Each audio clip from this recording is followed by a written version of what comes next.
മസ്തകത്തിൽ മുറിവേറ്റ കാട്ടാനയെ പിടികൂടി ചികിത്സിക്കാൻ നടപടികളുമായി വനംവകുപ്പ് വയനാട്ടിൽ നിന്ന് കുങ്കിയാനയെ എത്തിച്ചു. കോന്നി സുരേന്ദ്രനും കുഞ്ചുവും നാളെ പുലർച്ചെ അതിരപ്പള്ളിയിലെത്തും.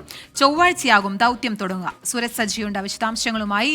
സുരജ്, ഈ കാട്ടാനയെ പിടികൂടി ചികിത്സിക്കാനുള്ള എല്ലാ നടപടികളിലേക്ക് ദൗത്യത്തിലേക്ക് കടക്കുകയാണ് വനംവകുപ്പ്. ഒരുക്കങ്ങളെല്ലാം പൂർത്തിയായോ? എന്താണ് വിവരങ്ങൾ?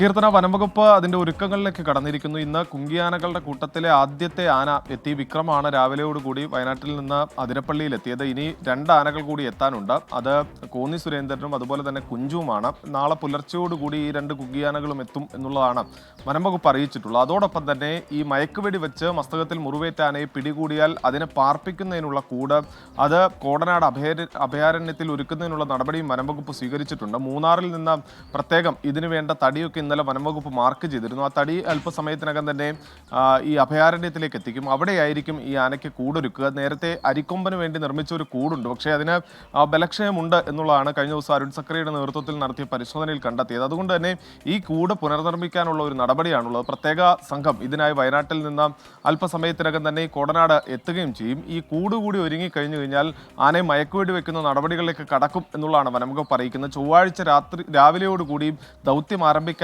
ഒരു നടപടിയിലാണ് വനംവകുപ്പ്. അതിനിടയിൽ ആനയ്ക്ക് ഏതെങ്കിലും തരത്തിലുള്ള ആരോഗ്യ പ്രശ്നങ്ങൾ ഉണ്ടായാൽ അതിനുള്ള തുടർ നടപടികൾ സ്വീകരിക്കുന്നതിനായി പ്രത്യേക വെറ്റിനറി ഡോക്ടർമാരുടെ സംഘവും അതിരപ്പള്ളിയിൽ ക്യാമ്പ് ചെയ്യുന്നുണ്ട്. എന്തായാലും ഈ കുങ്കിയാനകൾക്ക് വെറ്റിലപ്പാറയിൽ തന്നെയാണ് ഇപ്പോൾ ഒരു കുങ്കിയാനകളുടെ ഒരു താവളം ഒരുക്കിയിരിക്കുന്നത്. പ്രത്യേക ഫെൻസിംഗ് അടക്കം സജ്ജീകരിച്ചുകൊണ്ട് ഇവയെ അവിടെ പാർപ്പിക്കാനാണ് തീരുമാനിച്ചിരിക്കുന്നത്. എന്തായാലും നാളെ 2 കുങ്കിയാനകൾ കൂടി എത്തുന്നതോടെ ദൗത്യത്തിലേക്ക് വനംവകുപ്പ് കടക്കുകയും ചെയ്യും. ശരി, സൂരജ് സജിയാണ് വിവരങ്ങൾ നൽകിയത്.